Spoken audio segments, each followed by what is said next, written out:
नमस्कार, आप देख रहे हैं के न्यूज इंडिया और मैं हूं आपके साथ गरिमा वाजपेयी। के न्यूज के खास कार्यक्रम देवभूमि के दंगल में आप सभी का स्वागत है। और आज देवभूमि के दंगल में हम बात करेंगे कि आखिर हादसे पर सियासत क्यों।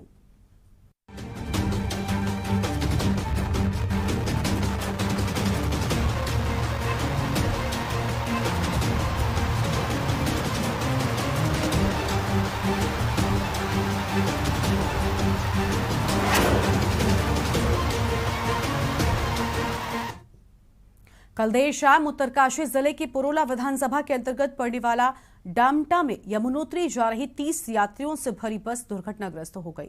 दुर्घटना में 26 लोग काल के गाल में समा गए और साथ ही 4 लोग गंभीर रूप से घायल हैं, जिनका निजी अस्पताल में उपचार चल रहा है। सभी मृतकों में 25 लोग मध्य प्रदेश के रहने वाले हैं। दुर्घटना के बाद मुख्यमंत्री पुष्कर सिंह धामी घटना पर खुद नजर बनाए हुए थे और साथ ही मध्य प्रदेश के मुख्यमंत्री शिवराज सिंह चौहान भी उत्तराखंड पहुंचे और घटनास्थल का पूरी तरह से जायजा लिया है।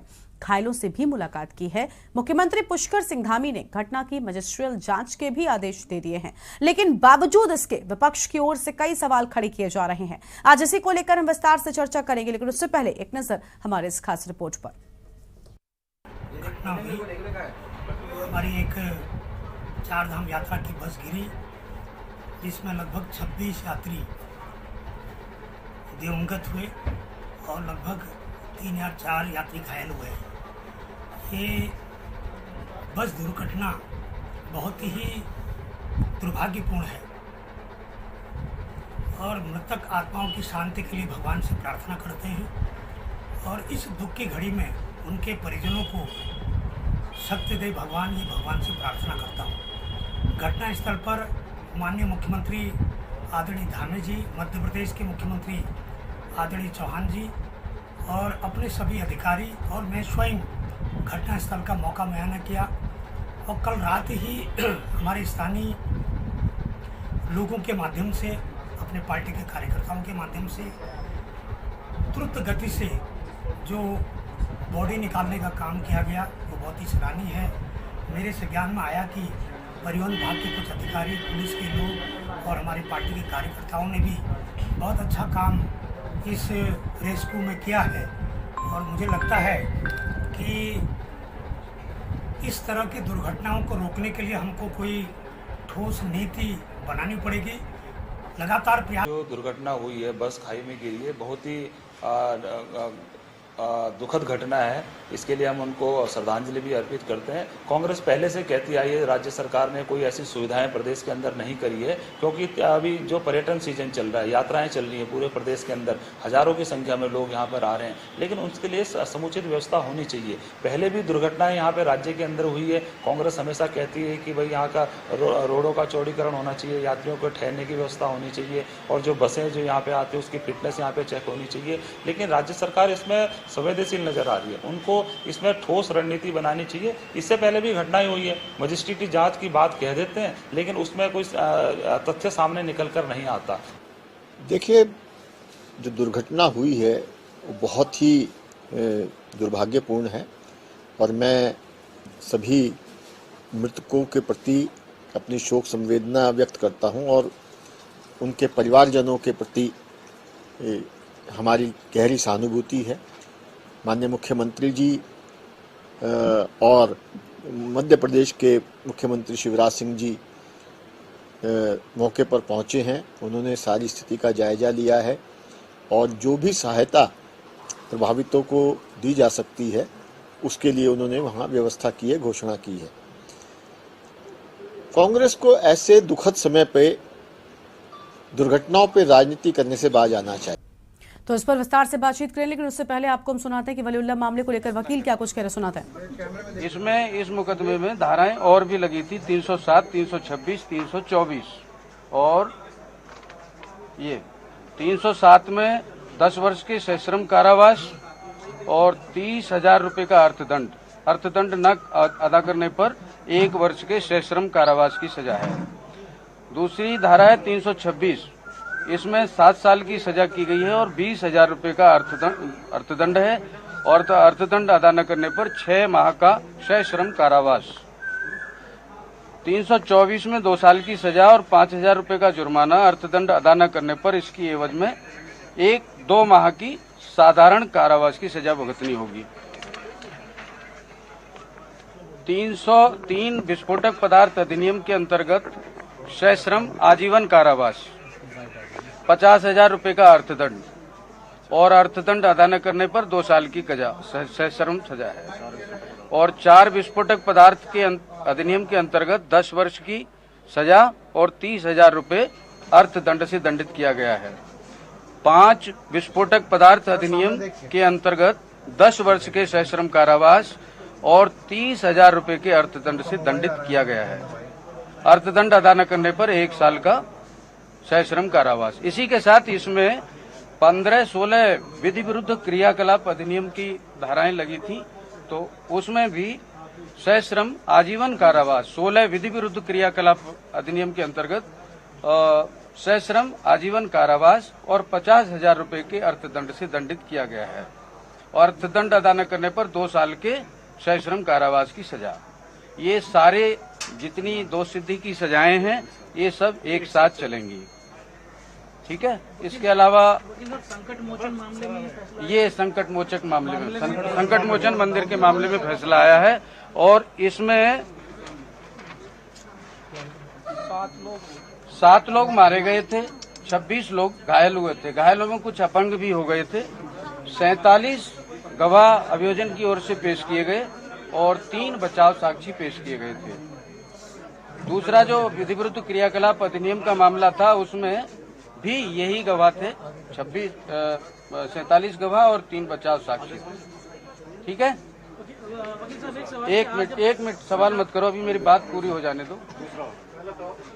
ये एक दूसरा ट्रायल चल रहा था। दूसरा ट्रायल था 3, 4, 5 विस्फोटक पदार्थ अधिनियम और टोटल की बता दो। इसमें आजीवन कारावास, टोटल जुर्माना और आजीवन कारावास बता दो।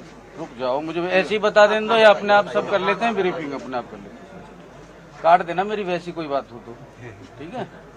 1787/2006 ये जो मामला है ये दशाश्वमेध घाट वाला मामला है। इसमें बॉम्ब प्लांट किया गया था जम्मू फाटक के सामने रेलिंग के पास लगाया गया था इस बम को और ये डिफ्यूज कर दिया गया था, बरामद हुआ था। इसमें 4 के विस्फोटक पदार्थ अधिनियम के अंतर्गत सश्रम 10 वर्ष का सश्रम कारावास और 30,000 रुपए के अर्थदंड से दंडित किया गया है। और 4 ख के अंतर्गत 10 वर्ष का सश्रम कारावास और 30,000 रुपए का अर्थदंड और 5 विस्फोटक पदार्थ अधिनियम के अंतर्गत सश्रम कारावास 30,000 रुपए जुर्माना। दोष सिद्धि वलीउल्लाह को इसमें दूसरा मुकदमा था 16 विधि विरुद्ध क्रियाकलाप अधिनियम। इस तो वाराणसी में सीरियल ब्लास्ट के दोषी को आखिरकार फांसी की सजा सुनाई गई है और आज उन परिवार वालों को कहीं न कहीं राहत जरूर मिली है। फिलहाल एक छोटे से ब्रेक के लिए यहाँ पर रुकते हैं, लेकिन ब्रेक के बाद वापस लौटेंगे देवभूमि के दंगल में। आप देख रहे हैं के न्यूज, खबरों का सारथी। देखें कौन नया खिलाड़ी आया है, समझा देते हैं, प्यार से समझाएंगे। ये तो अपनी जुबान है। जुबान एक हो तो दिल भी एक होने चाहिए। विमल बोलो जुबान केसरी। मेरा वॉलेट, अच्छा ये है। सर आप पेमेंट ऑनलाइन कर सकते हो। वाह, बड़े स्मार्ट हो। कहाँ से हो और कौन कौन है घर में? सर बस मैं हूँ, माँ है और छोटा भाई है। और सर मोदी जी भी। पीएम मोदी जी। मतलब? मैम मैंने ये गाड़ी ली है मुद्रा लोन से। अब मेरी माँ को दूसरों के घर काम करने नहीं जाना पड़ता और मैं खुद भी पढ़ता हूँ और अपने भाई को भी पढ़ाता हूँ और मेरा धंधा एकदम स्टेबल है। लेकिन मोदी जी तुम्हारे परिवार से। मैम जो अपने होते हैं ना वो हमेशा एक छत के नीचे नहीं होते, पर वो हमेशा हमारे साथ होते हैं, चाहे दुख हो या सुख। दुनिया इधर से उधर हो जाए, ये मोदी है ना, गरीब का साथ कभी नहीं छोड़ता। गरीब कल्याण की योजनाओं से कोई भी लाभार्थी छूटना नहीं चाहिए। Thank you sir. भारत सरकार की मुद्रा लोन का लाभ आप भी लें। ये भारत का नया दौर है, ये भारत का नया दौर है, ये भारत का नया दौर है।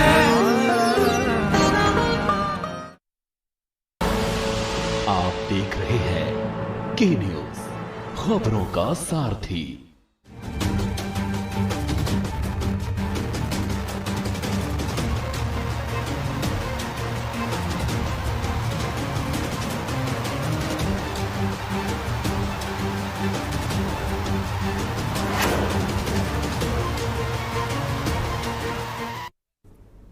ब्रेक के बाद देवभूमि के दंगल में आप सभी का स्वागत है। आज हम बात करें कि आखिर हादसे पर सियासत क्यों। हमारे साथ में कई खास मेहमान भी जुड़ चुके हैं। सबसे पहले आपका परिचय उनसे करवाते हैं। हमारे साथ में सीमा डोरा जी हैं, भारतीय जनता पार्टी के प्रवक्ता हैं, और अमरजीत सिंह जी आज हमारे साथ में जुड़े हुए हैं, कांग्रेस पार्टी के प्रवक्ता हैं। राजू मौर्य आम आदमी पार्टी के प्रवक्ता हैं, और साथ ही कमलकांत यूकेडी के प्रवक्ता हैं। और भी हमारे साथ में मेहमान जुड़ेंगे, उनसे भी आपको हम रूबरू करवाएंगे। लेकिन सबसे पहले अमूमन मैं जब डिबेट की शुरुआत करती हूँ सरकार से, सत्ता पक्ष से सवाल करती हूँ, लेकिन आज सवाल विपक्ष से है। अमरजीत जी, आप बताइए, एक हादसा हुआ है जिसमें कई लोगों की जान गई है, जो बेहद दुखद है। तीर्थ यात्री थे ये, श्रद्धालु थे ये। ऐसे मामलों पर भी, आखिर ऐसे हादसों पर भी सियासत कैसे? आप क्या सवाल खड़े कर रहे हैं? मैं आपसे जानना चाहती हूँ कि आपको कहाँ लग रहा है कि यहाँ पर कमी रह गई, क्योंकि हम इसे एक हादसे के रूप में देख रहे हैं। निश्चित रूप से गरिमा जी, बहुत ही दुखद हादसा है। जब से जानकारी मिली कल शाम से, और मतलब मैं तो खुद हैरान हूँ, और जिससे भी बात करता हूँ तो हर एक आदमी, कोई आदमी ऐसा नहीं है जो इससे दुखी ना हो। मैं खुद इस बात से सहमत हूँ कि इस घटना के ऊपर किसी भी रूप में राजनीति नहीं की जानी चाहिए। निश्चित रूप से ये बहुत दुखद है। इस दुख की घड़ी में हम पूरे उत्तराखंड वासियों के साथ हैं, हम सरकार के साथ हैं, लेकिन ये सब बातें भी ठीक है अपनी जगह। लेकिन कम से कम जो कुछ कमियां रह गई, उस कमियों की जिम्मेदारी कहीं ना कहीं प्राथमिक जिम्मेदारी सरकार की है। वहां पर हम केवल सवाल खड़े नहीं कर रहे, लेकिन सरकार से निवेदन करते हैं, अनुरोध करते हैं कि उन कमियों को दूर करने का बिल्कुल प्रयास किया जाना चाहिए, क्योंकि ये पहली घटना नहीं है। मैं अभी देख रहा था तो इस वर्ष 2022 में ये लगभग 400 से अधिक, 500 के करीब ऐसे जानलेवा हादसे हो चुके हैं। और इसी वर्ष की बात करूं तो 300 से अधिक। अमरजीत जी, आप कमियों की बात कर रहे हैं, मैं यही जानना चाहती हूँ कौन सी कमियां, प्लीज उनको भी बताइए प्लीज। कमियां देखिए, अब फिर आप इस बात को आलोचना के रूप में ना ले। मैं फिर आपसे बार बार कह रहा हूँ, यहाँ बैठ करके आपके चैनल पे मैं कोई सरकार की आलोचना नहीं करना चाह रहा, लेकिन निश्चित रूप से जो काम किए जाने चाहिए थे वो काम कहीं होते हुए दिखे नहीं। जिस प्रकार से आपने कहा, हमने बार बार इस बात को कहा कि चार धाम की यात्रा के दौरान रास्तों में बड़ी कमियां हैं, जाम लगते हैं, कई जो ऐसा डेंजर जोन है, और कोई ऐसे मोड़ है जहां पर जिसको क्रैश बैरियर कहा जाता है, वहां क्रैश बैरियर्स नहीं है। कम से कम अगर सारे रास्ते क्रैश बैरियर नहीं लगा सकते तो जो बैंड है जहां टर्न आ जाते हैं, बिल्कुल घुमावदार जहां जगह रहती है, सड़क रहती है, वहां पर तो सरकार को तुरंत उसको क्रैश बैरियर लगा देने चाहिए थे। फिर जो बस ड्राइवर है जो लगातार लंबी लंबी यात्रा करता आ रहा है, कल की भी जो दुर्घटना हुई है उसमें भी अगर आप यही चीज देखेंगे, सॉरी गरिमा जी, आप देखेंगे तो वो जो बस यात्री था, कल सुबह ड्राइवर 8 बजे उसने बस चलानी शुरू करी, और 7, सवा 7 बजे करीब ये घटना घटित हुई है। आप समझिए कि वो यात्रा शायद 12 घंटे से भी अधिक की यात्रा रही होगी, और 9 घंटे के बीच में ये सड़क दुर्घटना हो जाती है। तो कहीं ना कहीं कहा जा रहा है, कोई स्टीयरिंग दुर्घटना कह रहा है इसको, कंट्रोल से बाहर हो गया, कोई कह रहा है झपकी आ गई। ये तो खैर जांच का विषय है, लेकिन निश्चित रूप से ये जो कमियां हैं कि ड्राइवर एक लंबी यात्रा ना करे, वो उसको आराम मिलना चाहिए। अगर यात्रा लंबी है तो एक सेकंड ड्राइवर उसके साथ रहना चाहिए। ये छोटी छोटी बातें हैं, इस पर सरकार को ध्यान देना चाहिए। मैं फिर कह रहा हूँ, ये आपने मेरे से प्रश्न किया तो मैंने उत्तर दिया। मैं किसी भी रूप में सरकार के ऊपर कोई आरोप लगा करके मैं ये नहीं कह रहा। हाँ, जो सरकार कमियां देखती है उस पर कमियों पर निश्चित रूप से कोई ना कोई उसका निदान, कोई ना कोई रास्ता उसका निकालना चाहिए। ठीक है। खैर, ये अच्छी बात है कि आपने आज यहाँ पर, मुझे लगता है व्यक्तिगत तौर पर ये बात कही कि ये आलोचना नहीं बल्कि एक निवेदन है कि यात्री जो हैं वो सुरक्षित रहें, और देखिए यही हम भी चाहते हैं। हमारे साथ में कुलदीप राणा जी भी जुड़ चुके हैं, वरिष्ठ पत्रकार हैं। कुलदीप जी, आपका भी स्वागत आज की हमारी चर्चा में। पहले सीमा डोरा जी से सवाल करते हैं, उसके बाद कुलदीप जी के पास आएंगे। सीमा जी, अभी आपने देखा अमरजीत जी कह रहे हैं कि हम सरकार की आलोचना नहीं कर रहे हैं, हालांकि अभी तक ये बात सामने आ रही थी कि विपक्ष जो है वो सारे सवाल जो है खड़े कर रहा है। विपक्ष ने कई सारी बातें की, उसने पहले ये कहा भी था कि बस की मेंटेनेंस को देख लें आप, जो बसें चल रही हैं यात्रियों को लेकर, उनकी मेंटेनेंस अगर ठीक नहीं है तो इनको हटाया जाए। बावजूद इसके, हालांकि अभी तक जो जानकारी आई है उसमें ये कहा जा रहा है कि ड्राइवर का कहना है कि स्टीयरिंग फेल हो गई थी, लेकिन बहुत से लोग कह रहे हैं कि स्टीयरिंग फेल नहीं, क्योंकि एक लंबे वक्त से वो बस चला रहे थे, इसके चलते उन्हें झपकी भी आ सकती है। तो आखिर इन सारी चीज़ों पर ध्यान क्यों नहीं दिया जा रहा है? क्या जो वाहन चल रहे हैं यात्रियों को लेकर, क्या इनकी मेंटेनेंस को लेकर सरकार की ओर से कोई कदम उठाया गया है? जवाब आप इसका दीजिए। और साथ ही साथ इतने लंबे वक्त तक ड्राइवर गाड़ी क्यों चला रहा था? क्या ड्राइवर चेंज करने की कोई नियम नहीं है? इस तरह की चीजों पर भी ध्यान क्यों नहीं गया सरकार का? सबसे पहले मैं इस घटना के लिए श्रद्धांजलि अर्पित करूंगी। जब अपने चले जाते हैं तो दुख बहुत होता है, मगर सच यही है कि शरीर नश्वर है। कहते हैं, यही कहते हैं, पर तुम कब मिलते यही दुआ करते हैं कि जो जीवात्मा आज हमारे बीच नहीं है, केदारनाथ बाबा उनकी आत्मा को शांति प्रदान करे, वह उनके परिवार को इस दुख सहने की शक्ति। साथ ही कोई राजनीति ना करते हुए मैं ये बात कहूंगी कि जब मृत्यु होती है ना, मृत्यु कांग्रेस और बीजेपी नहीं देखती, मृत्यु राज्य नहीं देखती, मृत्यु राष्ट्र नहीं देखती, मृत्यु सिर्फ मृत्यु होती है।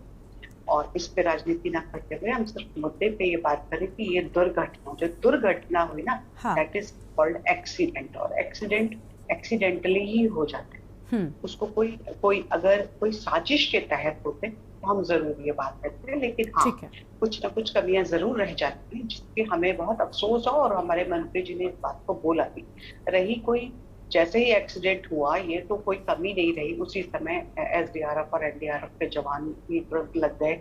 साथ ही साथ सीमा जी बिल्कुल ठीक कह रही हैं आप। सीमा जी आप बिल्कुल ठीक कह रही हैं कि आपकी ओर से रेस्क्यू ऑपरेशन बहुत शानदार किया गया। तुरंत ही लोगों पर, वहां तक जो लोग थे जिन्हें जो घायल थे उनको निकालने की कोशिश की गई, वो बिल्कुल ठीक था। लेकिन सवाल यहाँ पर ये हुआ कि अभी आपने कहा ना कि एक्सीडेंट था, एक्सीडेंटली हो जाता है, ये बात बिल्कुल ठीक है कि एक्सीडेंट एक्सीडेंटली होते हैं, लेकिन अगर प्रिकॉशंस बेहतर तरीके से लिए जाएं तो कई बार इन एक्सीडेंट से बचा जा सकता है। और सवाल मेरा वही है ना कि आप लोगों ने इस पर, सरकार ने नजर क्यों नहीं डाली कि जो वाहन यात्रियों को लेकर आगे चल रहे हैं रास्तों पर, ये ठीक भी हैं कि नहीं है? क्या इनकी मेंटेनेंस को लेकर सरकार ने किसी तरह का कोई नियम बनाया है कि अगर वाहन इतने साल पुराना है तो वो नहीं चल सकता? क्योंकि पहाड़ों पर वैसे भी रास्ते जटिल होते हैं, ऐसे में अगर वाहन भी ठीक नहीं होगा तो मुझे लगता है ये तो मौत को दावत देना हुआ। नहीं, बिल्कुल वाहन तो देखिए, वाहन तो चेक होता ही है कि पुराना वाहन नहीं चलेगा, लेकिन साथ में ये भी है कि वाहन ठीक होते हुए अगर ड्राइवर को नींद आ जाए तो क्या करे। और अक्सर ही ऐसा होता है घुमावदार एरिया में, और ये इसमें भी मुझे तो जहाँ तक लगता है कि डेफिनेटली यही होगा, क्योंकि एक लॉन्ग ड्राइव पे जब ड्राइवर जाता है तो वो थक जाता है। और रही तो हमको अभी कुछ हमें लगता है कि इसमें काम होना और बाकी है। तो अभी हमारे मंत्री जी ने कहा है कि वो गडकरी जी से मिलकर इस पे ऑल वेदर रोड भी शामिल करना चाहेंगे, यमुनोत्री को, हाईवे को, और साथ में पैराफिट जो होते हैं वो रोड्स पे, वो भी अगर लग जाए तो ज्यादा सिक्योर हो जाएगी जर्नी। तो हमें भी इन चीजों का एहसास हो, और कई चीजें ऐसी होती हैं जो नजर से ओझल हो जाती है, लेकिन जब कुछ होता तो लगता है कि हाँ शायद ये भी हो जाता तो और अच्छा होता। तो हम इन सब चीजों को गौर करते हुए आगे और प्रिकॉशंस लेने की करेंगे। लेकिन मैं फिर एक बार कांग्रेस से जरूर कहूँगी कि साथ ही हाथ मिलाना, कभी इस तरीके की बात मत कहना कि जब लोगों के मृत्यु के पर प्रश्न उठे तो प्लीज नहीं। ठीक है, देखिए अमरजीत जी ने यहाँ पर कोई ऐसी बात नहीं की, भले यहाँ पर ये बात सामने आ रही कि इस पर सियासत हो रही है, लेकिन उन्होंने साफ तौर पर कहा कि हम चाहते हैं कि कमियां दुरुस्त हों, और ये बात सच है कि हम भी चाहते हैं। अभी आपने भी इस बात को एक्सेप्ट किया कि कहीं ना कहीं नजरों से कुछ चीजें हैं जो ओझल हो जाती हैं, और जिनके चलते इस तरह के हादसे जो हैं उनकी संख्या ज्यादा हो जाती है। हम किसी पर पूरी तरह से आरोप नहीं लगा रहे, लेकिन मुझे ये लगता है कि अगर छोटी छोटी कमियों को ठीक किया जाएगा तो इस तरह के हादसे से हम बच सकते हैं। क्योंकि 26 लोगों की जान जाना, 26 परिवारों पर कितना बड़ा असर पड़ा होगा, मुझे लगता है ये समझ पाना बहुत मुश्किल है। राजू मौर्य जी हमारे साथ में आम आदमी पार्टी की ओर से। राजू जी, आप कुछ कहना चाहेंगे? अभी इस हादसे को लेकर बताया जा रहा है कि कुछ लोग सियासत भी कर रहे हैं, कई तरह की बयानबाजियां हो रही हैं, कहा जा रहा है कि भाई इसमें भी कमी निकाल देना है सरकार की। अगर एक हादसा होता है तो क्या इस पर भी सियासत होनी चाहिए? राजू जी, आपकी आवाज नहीं आ रही है, आप सबसे पहले अनम्यूट करें। अब आ रही है मेरी आवाज? हाँ जी, आपकी आवाज आ रही है, कंटिन्यू करें। देखिए, सबसे पहले तो मैं आपके चैनल के माध्यम से उन सभी परिवारों के प्रति संवेदना व्यक्त करता हूँ, और मैं भी यही बात कहता हूँ कि इस पर राजनीति नहीं होनी चाहिए। ये विषय राजनीति का है ही नहीं, लेकिन जो सरकारें हैं, जो सरकारों में बैठे हुए लोग हैं, उनकी कुछ जिम्मेदारी बनती है। अब क्या जिम्मेदारी बनती है? देखिए, अब 4 धाम यात्रा चल रही है, पूरे देश से लोग आ रहे हैं, और ये बात आपने बिल्कुल ठीक कही कि कोई 12 घंटे से चलाता हुआ आ रहा है गाड़ी, कोई 20 घंटे से चला रहा है। तो जो यात्रा का जो पूरा चार धाम यात्रा है, वहां पर कहीं पर भी अगर ऐसे पड़ाव बनाए जाएं जहां बीच में रुक करके ड्राइवर आराम कर सके, यात्री थोड़ी देर जो है रुक सके, तो इससे क्या होगा कि जो लंबे सफर में अब आप देख लीजिए ऋषिकेश से लेकर के अगर केदारनाथ जा रहे हैं तो वहां सरकार द्वारा कोई ऐसी व्यवस्था नहीं है जहां पे 50-100 बसें खड़ी हो जाए, टैक्सीज खड़ी हो जाए और वहां पर उनके आराम की व्यवस्था हो। ऐसी कोई व्यवस्था नहीं है। मैं तो बार बार कहता हूँ कि ये जो यात्रा है इसको पड़ाव में बांट देना चाहिए, ना जाम लगेगा ना दुर्घटनाएं भी कम होंगी। देखिए दुर्घटना तो बहुत बुरी है, इस पर तो मैं ये नहीं कहूंगा कि पूरा सरकार का फेलियर है, लेकिन ये हादसे है इसके सबसे बड़ा कारण तो यही है थकान। अगर आप देखेंगे जल्दबाजी और थकान दो चीजें हैं। पूरे यात्रा मार्ग में कहीं रुकने की व्यवस्था नहीं है, आराम करने की व्यवस्था नहीं। क्या ड्राइवर को भी और लोगों को होता है भाई जल्दी जल्दी हमें पहुंचा दो, ये जल्दी जल्दी हादसे में तब्दील हो जाती है।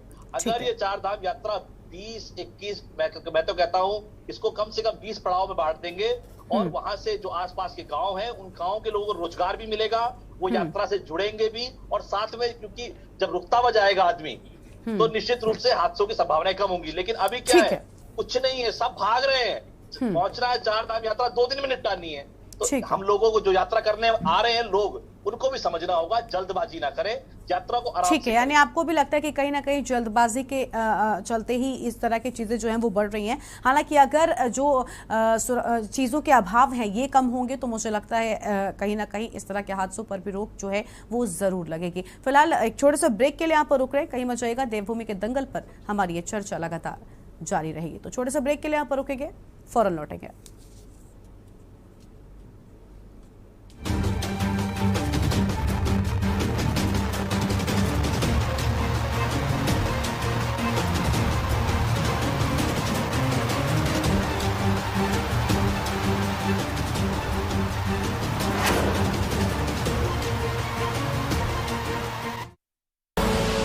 आप देख रहे हैं के न्यूज, खबरों का सारथी। देखें कौन नया खिलाड़ी आया है, समझा देते हैं, प्यार से समझाएंगे। ये तो अपनी जुबान है। जुबान एक हो तो दिल भी एक होने चाहिए। विमल बोलो जुबान केसरी।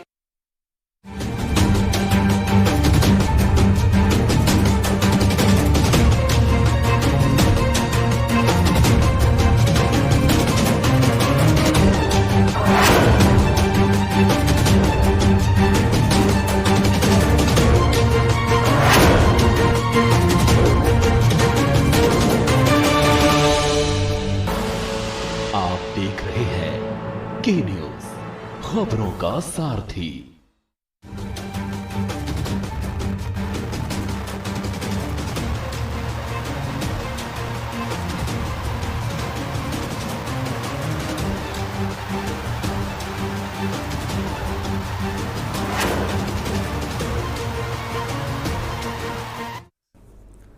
ब्रेक के बाद देवभूमि के दंगल में आप सभी का स्वागत है। आज हम बात करें कि आखिर हादसे पर सियासत क्यों। कई खास मेहमानों का पैनल हमारे साथ में लगातार मौजूद है। हम चलते हैं कमलकांत जी के पास में, यूकेडी के प्रवक्ता हैं हमारे साथ में जुड़े हुए। कमलकांत जी, अभी आपने देखा यहाँ पर कांग्रेस पार्टी भी यही कह रही है कि देखिए हम आलोचना नहीं कर रहे, लेकिन हम ये चाहते हैं कि ज्यादा से ज्यादा चीजें जो हैं वो अगर मुहैया करवाई जाएंगी, अलग अलग तरह की तैयारियां जो है वो रूट पर हो जाएंगी तो इस तरह के हादसों में कमी आएगी। जबकि ये बात बिल्कुल ठीक तौर पर सामने आ रही है। आपको क्या लगता है, क्योंकि कल जिस तरह से ये दुखद हादसा देखने को मिला जहां पर 26 श्रद्धालुओं की जान चली गई है, क्या कुछ कहना चाहेंगे आप? क्या आपको कहीं कमी लगती है या फिर आपको सिर्फ और सिर्फ ये एक्सीडेंट लगता है? देखिए, कल जो दुर्घटना हुई रविवार को बहुत ही दुखदपूर्ण है। मैं सबसे पहले उनके परिवार को संवेदना व्यक्त करता हूं, क्योंकि ये बहुत ही दुखद हुआ। एक चार धाम यात्रा में आए और फिर उनके बाद ये घटना हो गई। लेकिन हम लोग काफ़ी समय से चार धाम यात्रा पर हम डिबेट भी कर रहे हैं, लगातार आ रहे हैं। और हमने पहले पिछले जो अभी डिबेट हुई थी मेरे ख्याल से शनिवार या को, तो डिबेट में हमने बात कही थी सुझाव की। तब बीजेपी के जो प्रवक्ता हैं वो हम पर नाराज हुए थे कि हम सुझाव लेने को भी राजी नहीं थे। तो हम जब आते हैं कोई सुझाव देते हैं तो उसको मानने को भी कोई सरकार राजी नहीं है, बात करने को राजी नहीं है। तुनकबाजी में है, तो मैं क्या बताएं। उस दिन कुलदीप राणा जी जो पत्रकार हैं हमारे साथ बैठे हैं, उन्होंने साफ बताया अभी तक कोई वही बात दुर्घटना नहीं हुई बस की। तो उन्होंने बड़ा अच्छा बोला था उस दिन, बड़े पूरे उन्होंने तरीके से डेकोरेटेड तरीके से सब कुछ समझाया। जहां तक भारतीय जनता पार्टी को कोई वो किसी बात को सुनने को राजी नहीं है। अब हम आते हैं तो क्या क्या बताएं। अब हमारी तो बड़ी विपदा है यहाँ, तो ना सरकार किसी तरह के सुझाव को समझती। अगर आज रजिस्ट्रेशन नहीं होता, मैं बता रहा हूँ बहुत बड़ी दुर्घटनाएं होती। इसी में डिबेट में मैंने जब हल्ला किया था कैसे बंद करें, आपको याद भी होगा। हाँ, और हाँ कल परसों को जब ये बात हो रही थी, तो वो बीजेपी की जो प्रवक्ता है वो सुझाव लेने, तो हम क्या सुझाव दें, आप आगे क्या दे सकते हैं। बाकी तो हमें बोलने का बिल्कुल अधिकार ही नहीं रही डेमोक्रेसी में, तो फिर फायदा क्या है। हमें तो समझना पड़ेगा, ना सुझाव ले रहे हैं ना किसी को समझ रहे हैं। ठीक है, वो एक घटना हुई, लेकिन इसमें टेक्निकलिटी भी देखनी पड़ेगी। अगर बंदा ज्यादा काम कर रहा है, देखिए घोड़े खच्चर भी तो मरे, किस कारण मरे, वर्क लोडिंग। मनुष्य काम कर रहा है, वर्क लोडिंग, ठीक है, ये टेक्निकली कमी है। आप क्या रहे हो इतने समय से, तो मैं क्या बोलूं आगे, मैं सजेशन नहीं दे सकता आप, और मैं आगे दूंगा भी नहीं।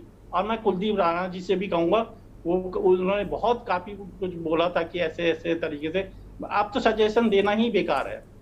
नहीं, देखिए सजेशन आप जरूर दीजिए, और सरकार को इस तरह के अगर कुछ सुझाव आते हैं जिनसे श्रद्धालुओं को बेहतरी होगी, जो यात्री हैं उनको बेहतरी होगी, तो मुझे लगता है सरकार को सुनना भी चाहिए ही नहीं बल्कि सुनना ही चाहिए। क्योंकि कहीं ना कहीं मकसद जो है वो सबका यही है कि चारधाम में पहुंचने वाले यात्री श्रद्धालु सुरक्षित रहें, सेफ रहें, उत्तराखंड की जनता के साथ साथ जो बाहर के लोग भी उत्तराखंड पहुंच रहे हैं वो सुरक्षित रहें।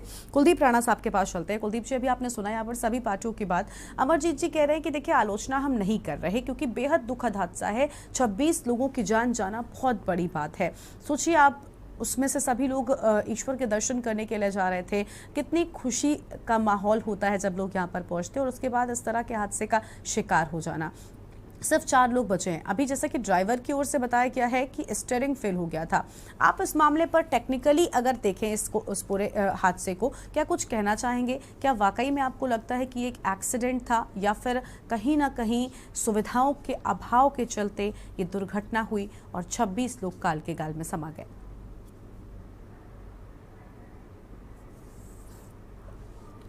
देखिए, ऐसी ये दुर्घटना गरिमा, कुलदीप जी, दुर्घटनावश हुई, भ्रमवश हुई, गरिमा, हाँ सॉरी, देखिए गरिमा, ये दुर्घटना चाहे दुर्घटनावश हुई हो, तकनीकी खामी से हुई हो, मानव निर्मित खामी से हुई हो, मानव स्वभाव की वजह से हुई हो, लेकिन वो 26 लोग तो चले गए। बिल्कुल। जो पुण्य प्राप्ति के लिए भगवान चारधाम के यात्रा के लिए आए थे, भगवान बद्री विशाल, भगवान केदारनाथ, माँ गंगा, माँ यमुना के दर्शन के लिए आए थे, ठीक, और उनके मन में क्या भाव रहे होंगे और आज उनके परिवार के मन में क्या भाव होंगे। जो चले गए वो तो लौट नहीं सकते हैं, लेकिन हर घटना अपने पीछे कई सारे सवाल छोड़ जाती है और कई सबक भी दे जाती है। ऐसा हम लोग जिस तरह की चीज़ें हैं हो रही हैं और हम लोग जिस चीज़ पे चर्चा कर रहे हैं, हालांकि हमें निराश नहीं होना चाहिए। निराश होना मानव स्वभाव नहीं है, लेकिन यहाँ इस यात्रा में और इस दुर्घटना में जो चीज़ें निकल कर के आई हैं, वहाँ कुछ सवाल जो खड़े हो रहे हैं वो मैं समझता हूँ कि वो बड़े महत्वपूर्ण हैं, और उसके पीछे जो कारण है उसे हमें थोड़ा समझना होगा। ठीक है। देखिए, चारधाम यात्रा में उत्तराखंड में, क्योंकि ये जो वाहन था ये उत्तराखंड का वाहन था, और चारधाम यात्रा के अतिरिक्त जब उत्तराखंड में यात्रा नहीं होती है तो जो वाहन होते हैं वो यहीं की लोकल कन्वेंस के काम आते हैं। लोकल जो यात्री हैं, कम्यूटर्स हैं, उनको परिवहन देने का, सुविधाएं देने का काम करते हैं। तो उत्तराखंड में पहली बात तो यह है कि इतनी एक्सेस मात्रा में वाहन नहीं है कि वो चारधाम यात्रा के लिए लगाए जा सके। क्योंकि अगर आप रोजाना की सड़कों से, रोजाना के रूट से अगर वाहनों को हटाते हैं तो आपके जो लोकल क्राउड है उसको समस्याओं का सामना करना पड़ेगा। अब हो क्या रहा है कि कुछ बातें ऐसी हैं जो परिवहन विभाग पर भी सवाल खड़े करती हैं, और यहाँ जो मैं सबसे बड़ी जिम्मेदारी देख रहा, गैर जिम्मेदारी जो मैं देख रहा हूं वो परिवहन विभाग की मुझे साफ नजर आ रही है। उसका कारण यह है कि आपको ध्यान होगा कि कुछ साल पहले गडकरी जी ने, जो कि केंद्रीय सड़क परिवहन मंत्री हैं, उन्होंने परिवहन विभाग को लेकर के क्या टिप्पणी की थी। उन्होंने कहा था कि ये विभाग ऐसा है जहां दलालों का डेरा होता है। ये हम नहीं कह रहे हैं, ये केंद्रीय परिवहन मंत्री के बयान है, उन्होंने टीवी पे कहा है ये बात। ठीक है, और हमें इसको केंद्रीय व्यवस्था करनी है और हमें इसे खत्म करना है। और उन्होंने तमाम सुझाव भी दिए थे इसमें, और तमाम तरह की कोशिशें भी वो कर रहे हैं लगातार, क्योंकि भाजपा केंद्र सरकार में सबसे प्रगतिशील मंत्रियों में उनकी गिनती होती है। हाँ। दूसरा, उत्तराखंड के परिवहन विभाग का जो ढांचा है हमें उसको समझना होगा। यहां लगभग 2 वर्ष होने को है, लेकिन अभी तक अपर आयुक्त परिवहन के पद पर किसी की नियुक्ति नहीं हुई है। यहाँ एक पोस्ट होती है आरटीओ ऑफिस में, जो तकनीकी पोस्ट है, जो गाड़ियों की टेक्निकलिटीज को चेक करता है, जो उसकी फिटनेस को चेक करता है। ठीक, यहाँ हमारे पास पर्याप्त संख्या में वो लोग नहीं हैं जो गाड़ी की फिटनेस को चेक कर सकें। और यही कारण होता है कि दिन भर की दौड़ धूप और उस भीड़ और उस झमेले से बचने के लिए अमूमन आम आदमी और इस तरह के जो लोग हैं वो दलालों का सहारा लेते हैं, और दलाल जाकर के आपका फटाफट काम करवा दिया, आपने उसको 2-4-5 हज़ार रुपये दिए, आपका ग्रीन कार्ड भी बन गया, आपका फिटनेस भी हो गया, आपकी गाड़ी भी बिल्कुल ठीक ठाक हो गई और आपके कागज मिल जाते हैं। ठीक है, तो 2-4 हज़ार में काम तो हो जाता है, और इस चक्कर में 2-4 देखें 26 लोगों का जो है बिल्कुल, यानी परिवहन विभाग की कहीं ना कहीं आपको बड़ी गलती लगती है। होगा उत्तराखंड में जो बिल्कुल उत्तराखंड में जो परिवहन के ढांचे, क्योंकि देखने वाली बात यह है, क्योंकि मैंने उस जगह के बारे में जो पूरी पड़ताल की, तो वहां पर सड़क की स्थिति इतनी खराब नहीं है। सड़क पर्याप्त मात्रा में चौड़ी है। अब जैसे आप ही की चैनल पे अभी बयान निकल करके आ रहा है कि ड्राइवर का कहना यह है कि स्टीयरिंग फेल हो गया। ये बात मैं तब से सुनता आ रहा हूं जब स्टीयरिंग हम छोटे थे और स्टीयरिंग में लॉक नहीं हुआ करते थे। आज का दौर वो है जब स्टीयरिंग लॉक हो जाती है, आपकी गाड़ी बंद हुई, इंजन लॉक हुआ, स्टीयरिंग लॉक हो जाती है। और ऐसे में ये तकनीकी खामी निकल करके आना ये आम बात हो गई है। दूसरी चीज कि इन सड़कों पर क्योंकि उनका लोड ज्यादा है, यात्रियों का लोड ज्यादा है, हम अपने धामों में जो भीड़ उमड़ के आ रही है उसको देख रहे हैं, उसके सापेक्ष जो परिवहन है उनकी संख्या कम है। यही कारण है कि एक बस जो है दिन में 2-2, 3-3, 4 चक्कर लगा रही है। उनके पास पर्याप्त मात्रा में ड्राइवर नहीं है, कंडक्टर नहीं है, उनकी नींद पूरी नहीं हो रही है, वो लगातार 8-8, 10-10, 12-12 घंटे गाड़ियां चला रहे हैं। इसी में देख लीजिए, अभी मैं कांग्रेस के प्रवक्ता ने भी जो बात कही कि वो सुबह चली थी गाड़ी और शाम को 7, पौने 7 बजे उसकी दुर्घटना हो गई। तो लगभग 10 या 11 घंटे वो लगातार गाड़ी चला रहे थे। मानव शरीर है, उसको भी आराम चाहिए। ठीक है, तो यहाँ बहुत सारी चीजें ऐसी हैं जिसमें परिवहन विभाग की खामी जो है। कुलदीप जी, आप बिल्कुल ठीक कह रहे हैं, सरकार का झोंकना। हाँ, लेकिन परिवहन विभाग भी ठीक से काम करे, ये लोग भी अपना काम ठीक से सुनिश्चित करें। सबसे आसान होता है। हाँ, ये भी तो जिम्मेदारी मुझे लगता है सरकार की होगी ना, कि सरकार देखे ना कि परिवहन विभाग क्या कर रहा है। बिल्कुल। हाँ, बिल्कुल। देखिए, अभी नई सरकार बनी है और मैं यहाँ पे भाजपा प्रवक्ता के माध्यम से यही कहूंगा कि कम से कम अब आने वाले समय में, क्योंकि अभी जो मौजूदा सरकार है अभी उसका शुरुआती दौर है, 4 साल 5 साल और पूरा चलना है, तो कम से कम परिवहन विभाग को उसके जो ढांचा है उसको दुरुस्त कर दें। ठीक है, ताकि वहाँ चीजें उस पर्याप्त संख्या में हों और जनता को तकनीकी खामियों की वजह से अपनी जान न गंवानी पड़े। ठीक है। सीमा जी, देखिए आपने सुना, यहाँ पर भी वही बात निकलकर सामने आई जिससे मैंने शुरुआत किया था कि बसों की मेंटेनेंस चेक क्यों नहीं करने के लिए बनाया गया। फिर ये तो उत्तराखंड की ही बस थी, ऐसे में आपको ये भी सोचना चाहिए कि जब चारधाम की यात्रा चल रही है, बहुत से यात्री हैं जो अपने निजी वाहनों से आते हैं और उनको भी जल्दी होती है क्योंकि वो घूमना भी चाहते हैं, चारधाम की यात्रा पर भी जाना चाहते हैं। तो मुझे लगता है कि इन सारी चीज़ों को लेकर आपको सोचना चाहिए था, आपके जो दूरदृष्टि से सरकार को सोचना चाहिए था कि अगर ये लोग आ रहे हैं तो इनको रोकने के, जैसे कि पड़ाव की बात अभी यहाँ पर हो रही थी, तो पड़ाव अगर बनाए जाने चाहिए थे। तो मुझे लगता है ये सच है कि इस तरह की दुर्घटनाओं में कमी आती? क्योंकि ये तो उत्तराखंड की बस की ही बात है, इस पर भी जब कहीं ना कहीं परिवहन विभाग की कमी निकलकर सामने आ रही है तो निजी वाहन भी तो आते हैं, अगर उन पर भी कुछ नियम बना दें आप तो कहीं ना कहीं ऐसे हादसे तो रुकेंगे ना। और परिवहन विभाग की अभी आपने सुना, कुलदीप जी कह रहे हैं, कोई राजनीतिक व्यक्ति नहीं है, वरिष्ठ पत्रकार है, वो कह रहे हैं कि साफ तौर पर गलती निकलकर सामने आ रही है। क्या ये सरकार को सुनिश्चित नहीं करना चाहिए था कि परिवहन विभाग ठीक तरह से काम कर रहा है कि नहीं? चारधाम यात्रा में परिवहन का तो बहुत बड़ा रोल है, क्योंकि यही है जो लेकर आपके जा रहे हैं यात्री, फिर कहाँ कमी क्यों रह गई? देखिए, मंत्री जी ने भी एक 15 दिनों में रिपोर्ट मांगी डीपीआर, इसमें बहुत कुछ निकल के आएगा। और जब निकल के आएगा सीमा जी मुझे भी पता है, सीमा जी नहीं सर मैम, सीमा जी मैं सुनूंगी, लेकिन आप कह रही हैं कि बहुत कुछ निकल कर आएगा। ये तो हम भी जानते हैं कि अब मैजिस्ट्रियल जांच मुख्यमंत्री ने खुद बैठा दी है, तो निकल कर तो वैसे भी बहुत कुछ आएगा। लेकिन सवाल ये ना कि जो चूक हुई वो क्यों हुई, जो हो चुका मैं उस पर आपसे जानना चाहती हूँ। अगर ये नहीं होता तो आज ये 26 लोगों की जान नहीं जाती ना।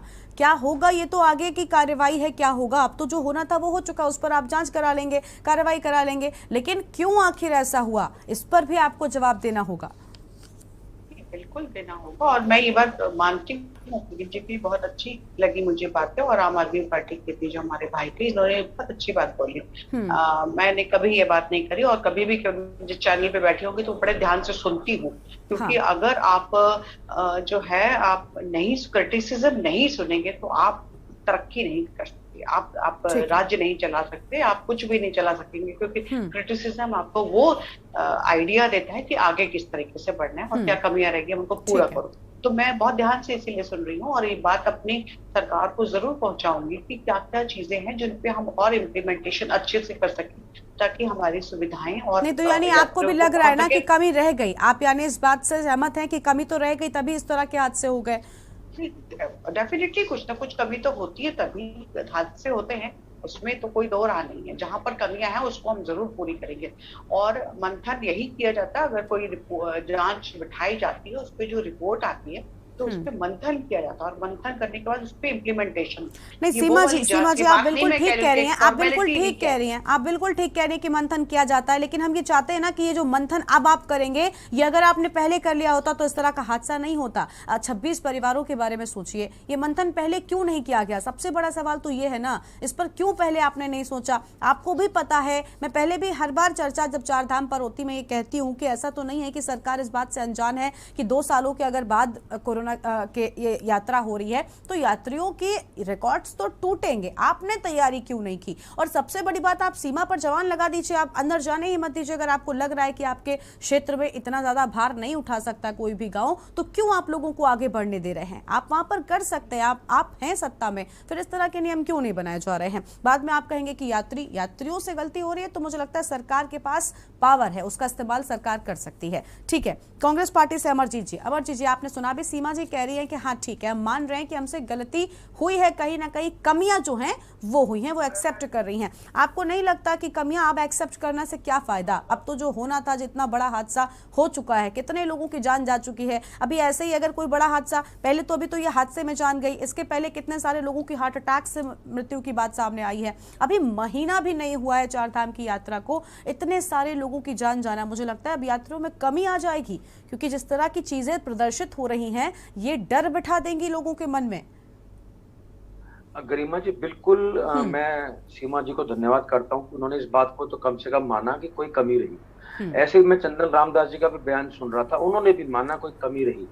लेकिन कल आप देखिए, कल अधिकारियों की भी बैठक हुई थी, अधिकारियों ने कल ये सार्वजनिक तौर से ये कहा, प्रेस में भी कहा कि कोई अधिकारियों की तरफ से कोई ऐसा, प्रशासन की ओर से कोई कमी नहीं है। चारधाम यात्रा में बिल्कुल सुचारू रूप से चल रही है, सारे अधिकारी कर्मचारी अपनी जिम्मेदारी को निभाते हुए काम कर रहे हैं, ये अच्छी बात है। और कुछ ही घंटों के बाद शाम को ये खबर आ जाती है कि सड़क दुर्घटना हो। लेकिन आपने और एक कुलदीप राणा जी ने बात कही, तो मैं 2 शब्द मैंने उसमें से देखे कि आप दोनों के शब्द एक थे, ये जिम्मेदारी किसकी। अब मैं फिर वही बात कर रहा हूँ, मैं कांग्रेस के तौर पर मैं सवाल ये नहीं खड़ा कर रहा हूँ, मैं आप ही लोगों की बात को आगे बढ़ा रहा हूँ। कम से कम अगर ये घटना घटित हो गई, कोई बात नहीं, चलो जो हुआ ये ईश्वर के हाथ में था, हम लोगों के हाथ में नहीं था, लेकिन अगर इसकी कोई जांच होती है, अगर कोई अधिकारी, कोई मंत्री, जिम्मेदारी कौन लेगा? क्या मुख्यमंत्री जिम्मेदारी लेंगे? क्या पर्यटन मंत्री जिम्मेदारी लेंगे? क्या परिवहन मंत्री जिम्मेदारी अपनी लेंगे, क्या कोई अधिकारी वही तो नपेगा, किसी की तो जवाबदेही होगी, किस पर कार्रवाई होगी, कौन लेगा इस बात की जिम्मेदारी। मैं आपकी बात और आगे बढ़ा रहा हूँ, पिछले 5 साल में अब तक 4,500 से ज्यादा लोगों की जान जा चुकी है। 4,500, ये केवल 26 ही ना देखें आप, इन 4,500 जो लोग गए, ऐसी ही डिबेटें तमाम तब भी हुई होंगी, लेकिन क्या उन डिबेटों के बाद निकल के आया, क्या उस वक्त जो भी सरकार रही हो, कांग्रेस की रही हो या भारतीय जनता पार्टी की जैसे आज है, सभी ने कहा होगा कि आगे से ऐसी पुनरावृत्ति नहीं होगी, हम इस पर रोक लगाने का प्रयास करेंगे। लेकिन केवल और केवल 4,500 लोगों की जान जाने के बाद भी उस वक्त सरकार किसी की भी रही हो, कोई नहीं चाहता, ना किसी जिम्मेदारी ली। और आज स्थिति, एक बात और मैं आप कह रहा हूँ जो आपने पति कही, कि 4 धाम यात्रा में जो यात्री आ रहे हैं, वहां पे आज की तारीख में 110 लोग अपनी जान गंवा चुके हैं। उसमें भी देखिए सरकार ने कोई अपनी जिम्मेदारी नहीं ली, उन्होंने कहा कि सब जो आ रहे हैं खुद बीमार थे, अपनी जान गंवा बैठे। एक भारतीय जनता पार्टी के प्रवक्ता ने तो यहां तक कह दिया कि वो तो मोक्ष प्राप्ति के लिए यहाँ आते हैं। तो इन बातों से बड़ा दुख होता है कि ऐसी बातें नहीं निकल के आनी चाहिए, कम से कम जवाबदेही जरूर तय होनी चाहिए। और मैं उम्मीद करता हूँ इस जांच के बाद जो भी दोषी होगा सरकार उस पर सख्त कार्रवाई करे और ऐसे कामों में पुनरावृत्ति ना हो, ये बात सुनिश्चित करें। बिल्कुल बिल्कुल, सख्त कार्रवाई की देखिए हम मांग लगातार कर रहे हैं, अभी सख्त कार्रवाई होने की जैसी चीजें दिखाई भी दे रही है, क्योंकि मुख्यमंत्री लगातार वहां पर मौजूद है, हम देख रहे हैं मुख्यमंत्री ठीक तरह से काम कर रहे हैं, रेस्क्यू जो है वो काफी तेजी से हुआ। लेकिन मेरा सवाल सबसे पहले यही हो जाता है ना कि आखिर ये हुआ क्यों? ऐसा तो नहीं है कि कहीं ना कहीं सब कुछ एकदम परफेक्ट रहा है तब भी ये हो गया। कुलदीप जी के पास मैं वापस चलूंगी। कुलदीप जी, अभी आप भी कह रहे थे कि नियुक्ति जो है वो परिवहन विभाग में बहुत सारे अधिकारियों की अब तक नहीं हुई है, परिवहन विभाग को आप कहीं ना कहीं बड़े तौर पर जिम्मेदार मानते हैं। मैं सिर्फ एक सवाल आपसे पूछना चाहती हूं कि क्या ऐसा नहीं किया जा सकता, क्योंकि समस्याएं 4 धाम की यात्रा जब शुरू हुई है तब से ही लगातार अलग अलग आ रही हैं। एक तरफ घोड़े खच्चरों की समस्या थी, उससे पहले हम इंसानों के बारे में सोच लेते हैं। इंसानों में ये लगातार कहा जा रहा था कि भाई जो बीमार हैं वो ना जाएं। क्या ये एंट्री जहां से होती है 4 धाम में, क्या वहां पर ही मेडिकल कैंप्स लगाकर ये चेक नहीं कर सकते थे कि भाई अगर किसी को समस्या है तो वो ना जाए? और ये भी हटाते हैं, अभी कल जो हादसा हुआ गाड़ियों को लेकर, आप कह रहे हैं कि गाड़ियां ठीक नहीं होती हैं, चलती रहती हैं, ड्राइवर जो हैं वो लंबे वक्त तक ड्राइव करते हैं, इसके चलते नींद की झपकी भी आ जाती है। क्या इस तरह की तैयारियां नहीं हो सकती थी कि अगर एक व्यक्ति लंबे वक्त तक ड्राइव करेगा तो उसको नहीं आगे के लिए किया जाना चाहिए कंटिन्यू? तो इस तरह से भी तो कुछ हो सकता था ना, क्या ये संभव नहीं है? और अभी सीमा जी कह रही है कि भाई हम मान रहे हैं, ये मान लेने भर से तो मुझे लगता है सब कुछ नहीं हो जाता। कुलदीप जी देखिए गरिमा, उत्तराखंड में जी देखिए गरिमा, उत्तराखंड में जो वर्तमान स्थिति है हमें उसको समझना होगा पहले तो। अभी पिछले 1 साल में उत्तराखंड की राजनीतिक स्थिति बड़ी अस्थिर रही। लोकतंत्र में सरकारें जब अस्थिर होती हैं तो शासन तंत्र कमजोर होता है और उसके बाद जो क्षेत्रीय विभागीय तंत्र है वो और कमजोर हो जाता है। क्यों? क्योंकि उनके ऊपर मॉनिटरिंग करने वाला, उनके ऊपर लगाम रखने वाला, उनका मार्गदर्शन करने वाला, उनको निर्देशित करने वाला, उनको आदेशित करने वाला और उनको दंड देने वाला कोई नहीं होता है। पिछले 1 वर्ष में जो उत्तराखंड की स्थिति रही, उसने उत्तराखंड में सरकार, शासन और विभाग इनके बीच में एक बड़ा गैप ला दिया है, एक बड़ा अंतर इनके बीच में पैदा हो गया है। सरकार जो कहती है शासन उससे अलग चलता है, ठीक है, और शासन जो करता है विभाग उससे कहीं और अलग चलता है। उत्तराखंड में ये चीजें बहुत आम हो गई हैं, चाहे सरकारें किसी की भी रही हों। ठीक है, चाहे कांग्रेस की सरकार रही हो, भाजपा की सरकार रही हो, क्योंकि प्रशासनिक सुधारों को लेकर के उत्तराखंड में किसी सरकार ने कभी कोई काम नहीं किया। अब हम आज इस दुर्घटना के संदर्भ में बात कर रहे हैं, चर्चा कर रहे हैं, आज ये चर्चा हो रही है, कल सब भूल जाएंगे।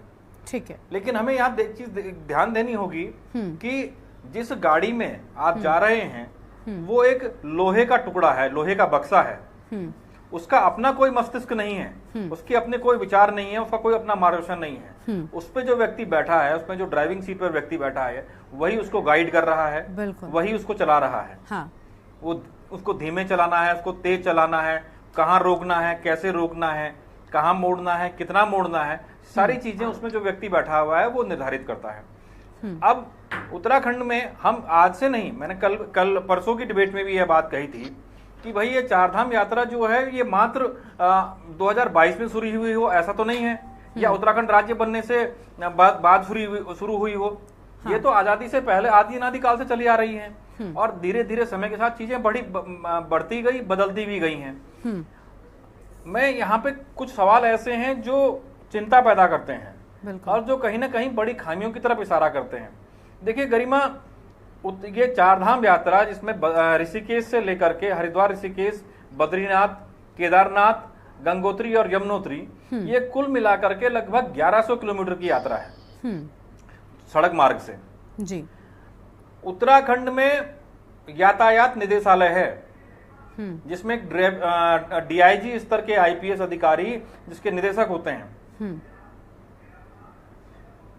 मुझे आश्चर्य इस बात का है कि उत्तराखंड चारधाम यात्रा शुरू होने से पहले यातायात विभाग, जिसकी जिम्मेदारी पूरे उत्तराखंड ने परिवहन की है, और चारधाम यात्रा में तो और महत्वपूर्ण हो जाती है। बिल्कुल बिल्कुल। किसी अधिकारी ने क्या किसी जगह पर जाकर के घटना क्षेत्रों का, सड़कों का मूल्यांकन किया? क्या निर्धारण किया कि कहां पर डेंजर जोन है, कहां पर ज्यादा खतरनाक मोड़ है, कहां पे क्या समस्या है, कहां पे कुलदीप जी मैं वही कह रही हूँ ना, मैं वही कह रही हूँ नहीं है, क्या इसका मुआयना किया? कुलदीप जी आप बिल्कुल ठीक कह रहे हैं और मैं भी यही कह रही हूँ ना कि भाई कमी परिवहन विभाग की हुई कुलदीप जी, लेकिन सबसे हाईवे पेट्रोल, हाँ कुलदीप जी आप बिल्कुल ठीक बातें बता रहे हैं कि ये सारी चीजें हैं, ये होती तो बिल्कुल मुझे लगता है कि इस तरह के हादसों में बहुत ज्यादा कमी आ सकती है। लेकिन सबसे बड़ा सवाल ये कि देखिए अभी आपने एक बहुत अहम बात कही कि विभागों में, शासन में और सरकार में जो डिफरेंस आया है, इसमें पिस कौन रहा है? जनता पिस रही है ना। सबसे पहले सरकार को ये सुनिश्चित करना चाहिए, इन सब के बीच का कम्युनिकेशन गैप जो है वो सुधारना चाहिए। और दूसरी बात ये कि इनको, मैंने एंट्री एग्जिट पॉइंट्स की बात कही, आपने कहा 1100 कुछ किलोमीटर की यात्रा है, क्या एंट्री एग्जिट्स पर ये नहीं सुनिश्चित किया जा सकता? जब ये कह रहे हैं कि हमने तो जरा दूरी पर अलग अलग चीजों की व्यवस्था बना रखी है, तो सबसे पहले ये सुनिश्चित करिए ना कि कितना व्यक्ति अंदर जा रहा है, कौन बाहर आ रहे हैं। क्या ये सुनिश्चित नहीं हो सकता? अब तो रजिस्ट्रेशन भी हो रहा है, एक एक व्यक्ति की जानकारी आपके पास है कि कौन आया है, कौन गया है, तो फिर ये क्यों नहीं किया गया ना? सबसे अहम तो यहाँ पर ये कौन आया, कितने लोग ऊपर जाएंगे यात्रा पर, ये भी क्यों नहीं देखा इनने? बिल्कुल गरिमा, देखिए हम ये चीजें, सरकार चाहे, प्रशासन चाहे और प्रशासन चाहे, तो सब कुछ संभव है। ठीक है। हालांकि अभी चुनाव के बाद नई सरकार को गठित हुए ज्यादा समय हुआ नहीं है और पुष्कर सिंह धामी के सामने बड़ी चुनौतियां आ गई हैं। अब वो इन चुनौतियों से कैसे निपटते हैं और कैसे एक नई बेहतर व्यवस्था बनाते हैं, ये तो आने वाले समय में भी पता लगेगा। हालांकि जनता को उनसे उम्मीदें काफी हैं, लेकिन हमें यहाँ ये भी देखना होगा, और मैं तो भाजपा प्रवक्ता के माध्यम से ये कहना भी चाहूंगा कि इन तमाम मुद्दों को, जो ये हम जिन चीजों पे यहाँ चर्चाएं कर रहे हैं, वो कम से कम सरकार तक पहुंचाएं। क्या चारधाम यात्रा रूट पर उत्तराखंड यातायात पुलिस के हाईवे पेट्रोल गाड़ियां पेट्रोलिंग कर रही हैं? क्या वो चेक कर रही हैं कि ड्राइवर ठीक है, क्या वो नशे में तो नहीं है, क्या उसकी मानसिक स्थिति ठीक है, क्या उसको बुखार या उसके स्वास्थ्य से संबंधित कोई समस्या तो नहीं है? बिल्कुल। अब आप बिल्कुल ठीक बात कह रहे हैं कुलदीप जी, वाहनों में दिक्कत है। हाँ बिल्कुल। इस तरह की चेकिंग अगर होगी ना कुलदीप जी, तो मुझे लगता है कि इस तरह के हादसे होंगे ही नहीं। 12 घंटे तक के लिए आखिर क्यों आप किसी एक व्यक्ति को गाड़ी चलाने की अनुमति देते हो, खासतौर पर जब पहाड़ी एरिया है? एक महत्वपूर्ण बात हाँ जी, जल्दी से जी, कि बिल्कुल एक महत्वपूर्ण बात मैं ये कहूंगा कि देखिए 1100 किलोमीटर की यात्रा है, अगर हम इसको 300 किलोमीटर में भी बांट दें तो क्या हम 4 जगह पे 4 ऐसे पॉइंट निर्धारित नहीं कर सकते हैं जहां पर वाहनों की फिटनेस चेक हो सके? एग्जैक्टली यही मैं कहना चाह रही थी, यही मैं कहना चाह रही थी ना। अभी पड़ाव वाली जो बात आई थी ना कुलदीप साहब, पड़ाव वाली जो बात आई थी वो यही है ना कि पड़ाव बनाएंगे, उन पड़ावों पर आप चेकिंग अभियान चलाइए ताकि कोई भी चीज जो है वो आगे ना बढ़ पाए। अगर एक जगह से छूटेगी तो दूसरी जगह पर कम से कम कुछ लोग उसको पकड़ेंगे। अगर कमियां नहीं होंगी तो मुझे लगता है इस तरह की दिक्कतें भी नहीं होंगी। जल्दी से आम आदमी पार्टी से राजू जी आपकी एक प्रतिक्रिया चाहती हूँ बहुत कम शब्दों में। सीमा जी ने एक्सेप्ट कर लिया है कि हाँ भाई गलती कहीं ना कहीं, कमी थोड़ी बहुत रह गई जिसके चलते ये हादसा जो है वो हुआ है। परिवहन विभाग की बड़ी गलती निकलकर सामने आ रही, क्या कहेंगे आप जल्दी से? मैं इतना ही कहना चाहूंगा कि चारधाम यात्रा हमारे उत्तराखंड का एक बहुत बड़ा पर्व है, हमारे लिए रीढ़ है, हमारी अर्थव्यवस्था की रीढ़ है। इसकी प्लानिंग कर ले सरकार। जब तक इसकी प्लानिंग नहीं करेगी कि इस यात्रा को संपन्न कैसे कराना है, वही पुराने ढर्रे में चल रहे हैं। जैसा कि अभी कुलदीप जी ने कहा कि आदिकाल से चल रही है यात्रा, आदिकाल से चल रही है, लेकिन आज जमाना बदल गया है। इसलिए आज प्लानिंग की आवश्यकता है, एक मास्टर प्लान लाना चाहिए इस चारधाम यात्रा के लिए। और उस 4 धाम यात्रा के मास्टर प्लान में ये तय होना चाहिए कि कितनी जगहों पे चेकिंग होगी, कितनी जगह पर रुकने की व्यवस्था होगी, चेक किया जाएगा कि ड्राइवर बदल रहे हैं कि नहीं बदल रहे हैं। तो इसमें तो इतना ही कहूंगा सरकार से कि 4 धाम यात्रा को लेकर के मास्टर प्लान बिल्कुल बिल्कुल बिल्कुल ठीक बात आप कह रहे हैं कि मास्टर प्लान होना चाहिए। और मुझे भी लगता है ये व्यक्तिगत तौर पर कि मास्टर प्लान की कहीं ना कहीं कमी रह जाती है, क्योंकि फिर अलग अलग जब मुद्दा उठता है उसके बाद उस पर विचार करना, विमर्श करना, मुझे लगता है ये गलत है। पहले से ही आपको सोचना चाहिए। आप सत्ता पक्ष है। कमलकांत जी भी हमारे साथ में है। जल्दी से कमलकांत जी, बस एक सेंटेंस में आपसे जवाब चाहती हूँ। कमलकांत जी क्या कुछ कहेंगे? अभी आपने कहा कि सुझाव नहीं ले रहे थे, लेकिन अब सीमा जी कह रही भाई हम सुझाव लेंगे। जल्दी से। सुझाव तो हमने पहले आप कई बार दिए, तो वो सुझाव नहीं दिए होते तो बड़ा हादसा हो सकता था। उसका इम्प्लीमेंट सरकार ने किया भी। रजिस्ट्रेशन को जब सरकार बंद कर रही थी इसी चैनल के माध्यम से, हमने बोला था, उसके प्रवक्ता आए थे तो हमने कहा रजिस्ट्रेशन आप कैसे बंद कर सकते हो। तो जैसे सुझाव तो दे रहे हैं, लेकिन एक बताइए, आप सोच सकते हैं एक मुख्यमंत्री जो एमपी के हैं वो वहां से आने में कितनी त्वरितता दिखाते हैं। आप समझ सकते हैं, आप समझिए इस बात को। एक मुख्यमंत्री जो एमपी है, कितने 1000 किलोमीटर से भी दूर है, वो कितनी त्वरितता दिखाते हैं अपने लोगों को निकालने के लिए, और हमारे ही मुख्यमंत्री वहां तक पहुंचने में कितनी देर करते हैं।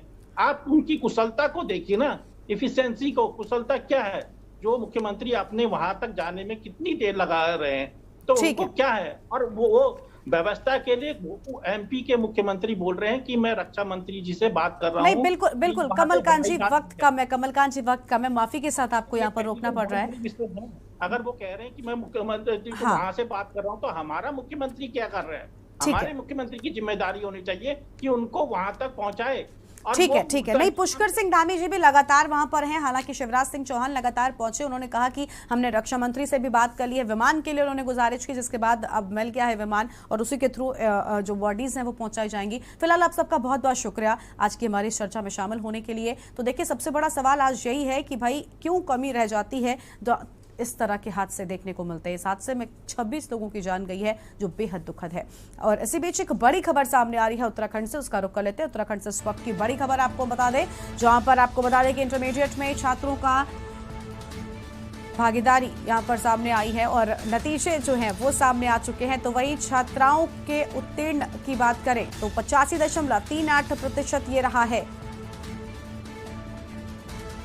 तो यह आम खबर आपको बता रहे हैं। हाई स्कूल का कुल 77.4% बताया जा रहा है और नतीजे सामने आ चुके हैं। छात्रों का उत्तीर्ण प्रतिशत 71.12 रहा है। तो उत्तीर्ण प्रतिशत 71.12। बड़ी खबर आपको बता रहे हैं, 12वीं में हरिद्वार की छात्रा दिया राजपूत ने टॉप किया है। बड़ी खबर आपको बता दें, नतीजे सामने आ गए हैं। 97% अंक पाकर प्रदेश में पहला स्थान दिया राजपूत ने प्राप्त किया है। ये बड़ी खबर उत्तराखंड से, जहां पर छात्रों का उत्तीर्ण प्रतिशत 71.12 रहा है, यानी 71.12% छात्र पास हुए हैं। और हाई स्कूल में छात्राओं का उत्तीर्ण प्रतिशत 84.06 रहा है। तो फिलहाल ये बड़ी खबर, जहां पर उत्तराखंड बोर्ड परीक्षा के परिणाम घोषित कर दिए गए हैं। ये बड़ी खबर आपको हम बता रहे हैं, उत्तराखंड बोर्ड परीक्षा के परिणाम घोषित। उत्तराखंड हाई स्कूल इंटर परीक्षा का रिजल्ट सामने आ चुका है। ये बड़ी खबर आपको बता रहे हैं, उत्तराखंड से बोर्ड परीक्षाओं में छात्राओं ने एक बार फिर से बाजी मारी है। तो बोर्ड परीक्षा में छात्राओं ने बाजी मारी है। और इंटरमीडिएट के कुल परीक्षा फल की बात करें तो 82.63% ये रहा है। और ये बड़ी खबर आपको हम बता दें।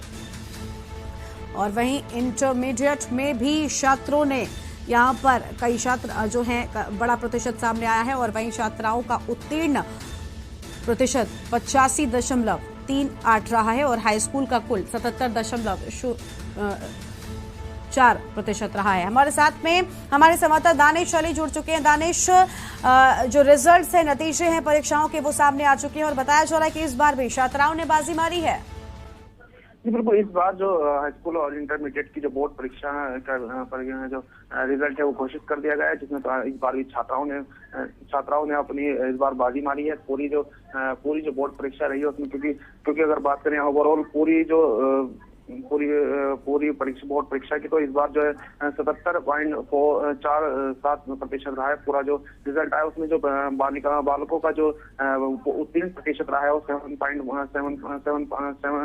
71.12 तथा और बालिकाओं का उत्तीर्ण प्रतिशत 84.06 रहा है। तो अगर बात की जाए पूरे ओवरऑल की साथ इसमें प्रतिशत पूरे रहा है, तो अगर ये इस तरह से अगर रहा है तो पूरा जो छात्राओं की बिल्कुल बिल्कुल। तो दानिश, फिलहाल यहाँ पर जब नतीजे सामने आ चुके, हमने देखा यहाँ पर काफी बच्चे जो हैं वो लगभग परीक्षा में सफल रहे हैं, क्या उत्साह देखने को मिल रहा है इन बच्चों में?